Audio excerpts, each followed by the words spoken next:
Okay, questions? Okay. Question, Pia Ranada Rappler. Microphone, please.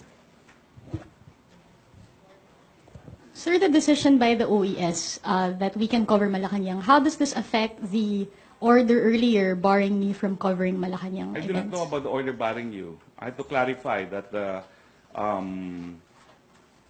executive secretary just issued a verbal statement that pending appeal, you will be able to cover here in Malacanang. And having said that, the worst case scenario, even if you're barred, is you can cover the press briefings because we're televised live. So I can cover the press briefings but not any events in Malacanang Palace. What's the basis for this order? As far as I know, and don't get this wrong again, you are still allowed until the appeal is resolved by the Court of Appeals. But earlier, If sir, it is sustained, then you will have to move to FOCAP, which is the media group for foreign correspondence, because the decision of the SEC is that you are foreign controlled. But while the appeal is pending, you're welcome to cover Malacanang, unless, of course, there's disorderly behavior.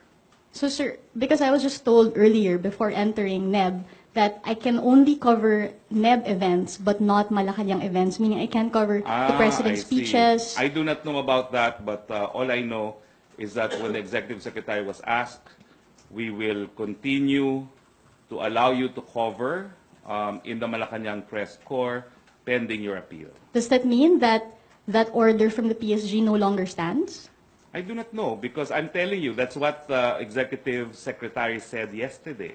But So just inform them that you have a pending appeal and you're not yet a member of FOCAP. will the OES inform the PSG of this? I do not know. Maybe you should make representations for the OES to inform the PSG. But it's an OES order that I can cover, so wouldn't I they don't want to think so. enforce that decision? I do not think so. The executive secretary yesterday clarified that pending appeal, you can cover. May we just know more about this order to the PSG? Who issued it? I suggest you ask for yourself, because We did, sir, I and they went did not want downstairs to to pick you up respond. in case there's a misunderstanding that I will not allow you to cover my press briefing. I went downstairs to pick you up to assure you that for now you can cover my press briefings. But that's the extent of what I can do as spokesperson. At least I can influence who will cover my press briefings, and you're still welcome to cover my press briefings. Sir, can you find out, sir, who ordered the I do not PSG? know. I think that's asking too much already. No? I was willing to pick you up downstairs to bring you here in case you were not allowed. I will probably pick you up from the gate in time for press coverage, press briefings if you are barred. But that's the full extent of what I can do, because I only am able to control this press briefing.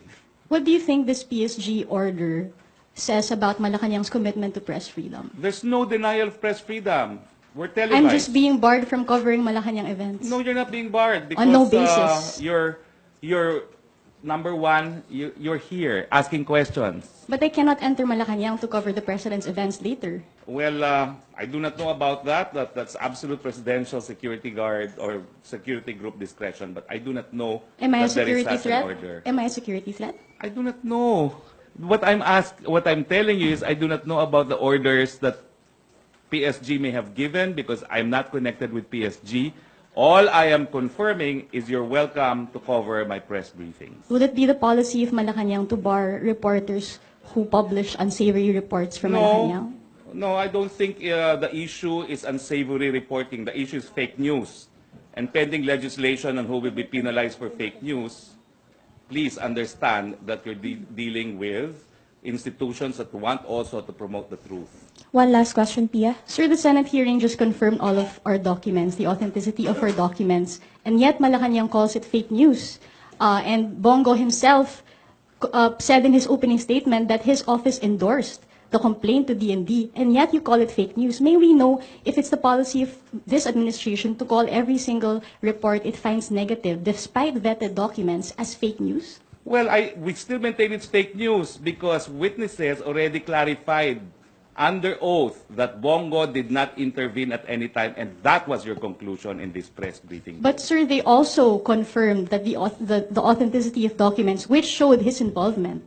There is no involvement there. There is, Okay, sir, Pia, his we'll office- Explanation. his No, office- it's okay. his office I'm not here is to argue, implicated. but I'm here to give you the palace position. You can argue all you want, but what the documents prove that there was a complaint. It was referred for attention by the PMS, and that's the full extent of what you claim to be intervention. Your question to me was, what do you do about the policy of a secretary intervening in favor of a contract? Yes, That sir, was because it. it was Your a- intervention contemplates favoring one company over another. But it was very clear in the palace hearing that there was a complaint. It was referred to the line agency because that is what we do. That's not intervention to favor a company. So, sir, back to my question. Will it be Your the policy question of is, Malacanang? you make conclusions without facts. I'm No. sorry. No, sir. You are resorting to editorializing stories when in the first place you should be sticking it out to facts. What did former Fork Mercado said? At no point did SAPGO intervene in the contract. And yet, you're still insisting that there was intervention on the basis of documents.